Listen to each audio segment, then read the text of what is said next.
On parle des perspectives de marché, des opportunités d'investissement en ce début d'année 2021 avec Anne-Laure Frischlander-Jacobson qui est à mes côtés en plateau, DG de BNY Mellon IM en France. Bonjour et bienvenue Anne-Laure. Bonjour. Merci d'être avec nous. Un mot quand même de la big picture et de la perspective que vous avez chez BNY Mellon IM pour cette année 2021. Bon, le marché, les investisseurs sont un peu perturbés par une logistique vaccinale peut-être un peu plus lente que prévu, une situation épidémique toujours très dégradée en Europe, aux États-Unis. Néanmoins, est-ce que le cap reste celui d'une réouverture des économies, d'une reprise forte à un moment donné au cours de cette année, Anne-Laure ? Oui, notre scénario de reprise ne change pas dans l'absolu d'une façon très drastique. Il y a un décalage, il y a un retard, ça c'est certain.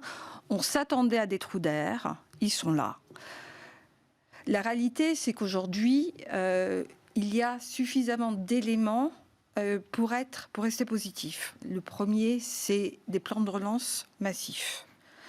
On a également aujourd'hui vu déjà des premiers résultats qui sont satisfaisants. La Chine est déjà revenue au niveau d'avant-crise. Les États-Unis ont amorcé déjà une très très forte reprise.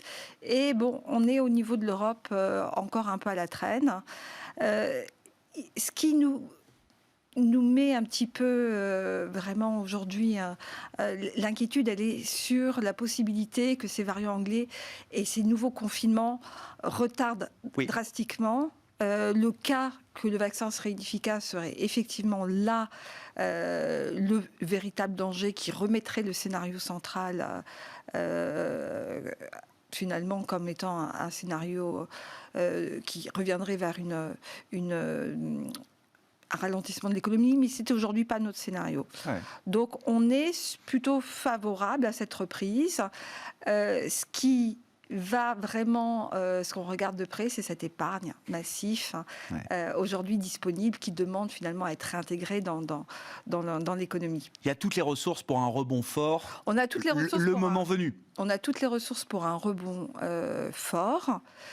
Il faut qu'il y ait ce déclenchement. Ouais. Maintenant, le retour au niveau d'avant-crise tel qu'on l'espérait pour fin 2021 vont probablement être décalés à 2022. On rappelle quand même que c'est une crise qui a été administrée. Ce n'est pas une crise comme en 2007 de système. Donc, elle s'autogère. Ouais. Les banques centrales ont cette politique accommodante. La Fed, encore hier, a annoncé qu'elle ne changerait pas le cap.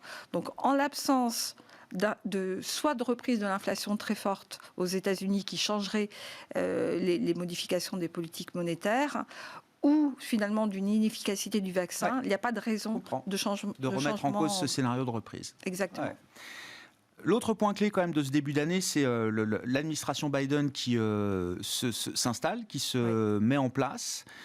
Qu'est-ce qui vous intéresse dans le programme de Joe Biden et de son administration sur le plan de l'investissement et des opportunités d'investissement que ça peut créer pour vous, Anne-Laure ? Bon, tout d'abord, sur le plan purement économique, c'est vrai que dans le scénario central d'économie, ce stimulus qui est mis en place avec ce plan d'infrastructure et ces investissements, on rappelle qu'il y a eu 900 milliards de plans de relance qui ont été annoncés en décembre et 1400 qui s'ajoutent à cela. Donc ça, c'est d'une façon générale un très fort soutien pour les marchés et pour l'économie.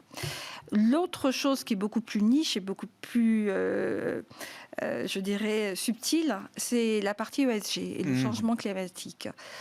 Biden a fait une annonce, a dit une phrase que je trouve particulièrement intéressante, qui disait que le changement climatique était la problématique numéro 1 pour l'humanité aujourd'hui.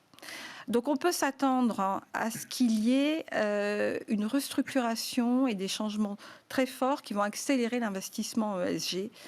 D'une part, par une modification de la régulation, et d'autre part, par probablement des programmes qui vont être faits pour supporter la thématique de l'environnement, du changement climatique, de l'énergie renouvelable.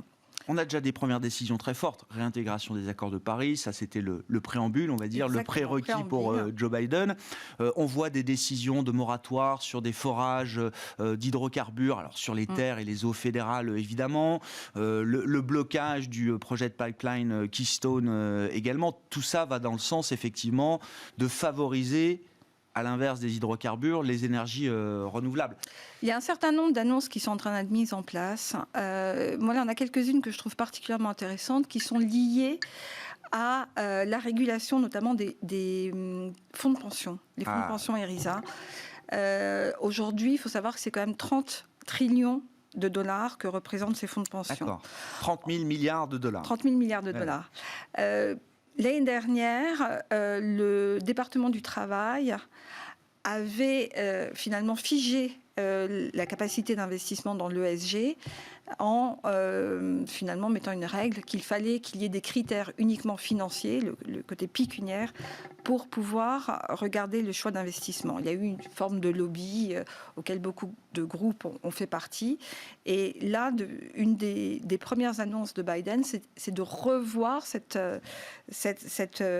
règle.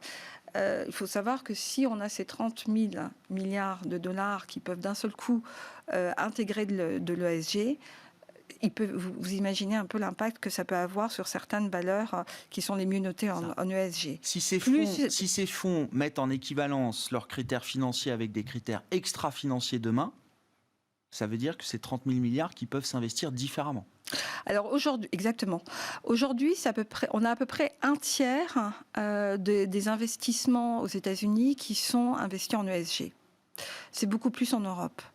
En Europe, on a une avancée par rapport aux États-Unis dans ce domaine-là, notamment la régulation avec la taxonomie européenne qui est en train de mettre en place, qui régit finalement des règles de reporting, à la fois pour les entreprises, pour les investisseurs et pour les asset managers.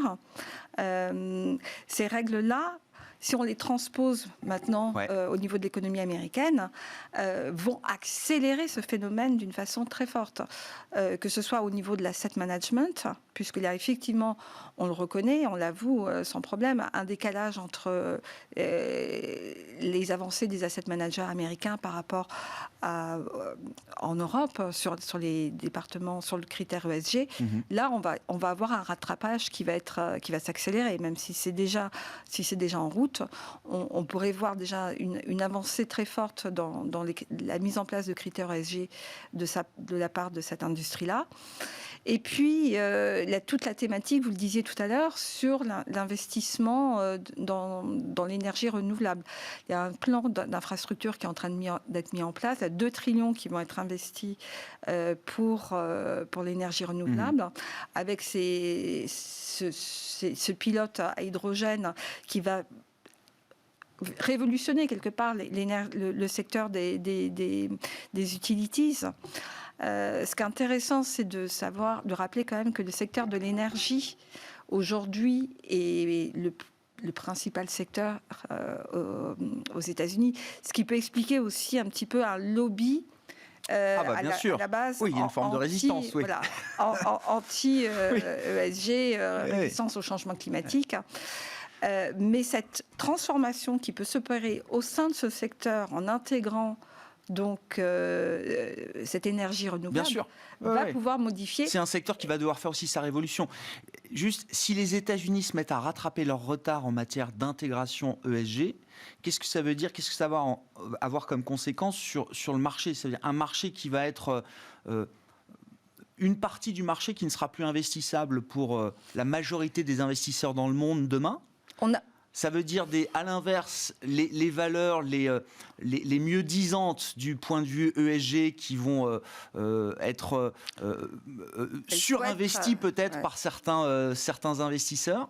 Il faut être très, très prudent dans ces statements. Mais vous avez raison, c'est-à-dire techniquement, on voit des flux, et on a vu des flux qui vont supporter les valeurs les mieux notées en ESG et à l'inverse des investissements sur les secteurs qui sont le moins notés. Maintenant, ça reste quand même de la technique. Ce que l'on recherche plus à regarder en tant que gestionnaire, c'est comment cette tendance de recherche de l'ESG va améliorer les fondamentaux dans certains secteurs et dans certaines nouvelles thématiques. L'énergie renouvelable, c'est la transition énergétique. Ce sont des thématiques qui impactent fortement toute une catégorie d'entreprises dans ce secteur-là. Et c'est ce qui nous intéresse, plus que de regarder les flux techniques qui, oui, ont un impact. Et on l'a vu déjà sur l'année 2020. Beaucoup de fonds ESG ont mieux performé que des fonds non ESG. Bon, ça s'explique aussi à certains secteurs de résistance, mais bon, c'est vrai qu'il y a une recherche de qualité aujourd'hui, et techniquement, c'est un support également en termes de flux de marché. Ouais. Opportunité d'investissement majeure donc autour de l'ESG. C'est vrai que nous, en Europe, on baigne dedans depuis plusieurs années, mais vous dites effectivement, n'oublions pas que les États-Unis sont en retard, qu'ils vont sans doute rattraper leur retard et que effectivement, ça va encore accélérer cette tendance du point de vue de l'investissement. Oui, et puis je prends juste un exemple de la ville de New York encore, qui a annoncé qu'elle se désinvestissait de 4 milliards de décarbonisation. C'est aussi des annonces très très fortes là, qu'on n'a pas vues depuis, qu'on ne voyait pas forcément outre-Atlantique. Merci beaucoup Anne-Laure. Merci de nous avoir apporté cet éclairage autour de l'opportunité d'investissement ESG avec les États-Unis, effectivement, qui sont en train de rattraper leur retard en la matière, avec le symbole de la réintégration des accords de Paris, qui est la tête d'affiche, la décision vitrine de cette administration Biden qui est en train de s'installer. Anne-Laure Frischlander-Jacobson, DG de BNY Mellon IM, avec nous dans Smart Bourse aujourd'hui sur Bismart.